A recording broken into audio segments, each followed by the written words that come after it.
السلام علیکم عزتمنو د نیلم ګل لا د رشتې د پاره کسان راغلو چې یعنی دا د ما سره واده وکړي. عزتمنو څوک او څوک ورپسې راغلي او چاته یعنی ودیږي. تاسو غواړئ چې پوه شئ نو زموږ دا ویډیو د سره تر اخره پورې ګورئ. تاسو ته به پوره معلومات در ورسیږي، خو د دې معلومات نه زه تاسو ته دا یادګي نه وکړم. تاسو که تر اوسه پورې زموږ همدا چینل د سره نه وي سبسکرایب کړی، همدا چینل د سره سبسکرایب کړئ، خوا کې ورسره د ټلۍ نشان ووهئ چې دغه شانت نوي معلوماتي ویډیو تاسو ته په اسانۍ باندې در ورسیږي. عزتمنو د نیلم ګل د پاکستان مشهوره اداکاره چې دا د نادیا ګل خور ده او د مراد درېمه ښځه وه چې هغه اوس چې د هغه دا څلورمه میاشته چې طلاق کړې ده. د طلاق نه بعد یې بیا ارباسان سره په فلمونو کې کار کولو.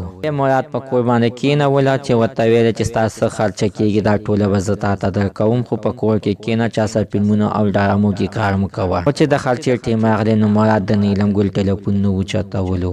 نو نیلم ګل بیا مجبوره شوه واپسې بیا دغه فلمونو او ډرامو ته راووتله. خو بېګا د نیلم ګل مور ته جرګه ورغلې وه او نیلم ګل یې ترېنه غوښتله، ویل چې دا د ما سره واده وکړي. عزتمنو کس څوک و سواتي چې دا په ډرامو کې په سواتي باندې ډېر مشهوره دی چې دا همیشه دپاره یوه پنسه اوچته ساتي او لکه د ګډې ببر ایښتي دي.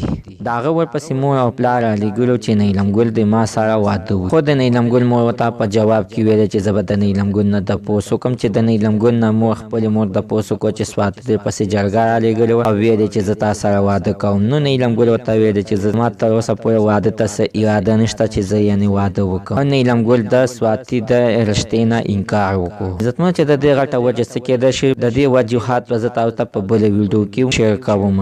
ځکه عزتمنو چې خبره لا سټارټ خبره لا روانه ده، خو نیلم ګل د دې نه پوخ انکار وکړو چې زه اوس سواتي سره واده نه کوم او زه نه واده ته تیار یم او نه واده کوم. زه خپل بس درې بچو سره خپله زندګي کوم. عزتمنو دا وروسته زموږ نننۍ معلومات ته د دې ځای پورې د نوي معلومات دپاره زموږ همدا چینل د سره سبسکرایب کړئ، خوا کې ورسره د ټلۍ نشان ووهئ. هره یوه نوي معلوماتي ویډیو تاسو ته په اسانۍ باندې در ورسیږي.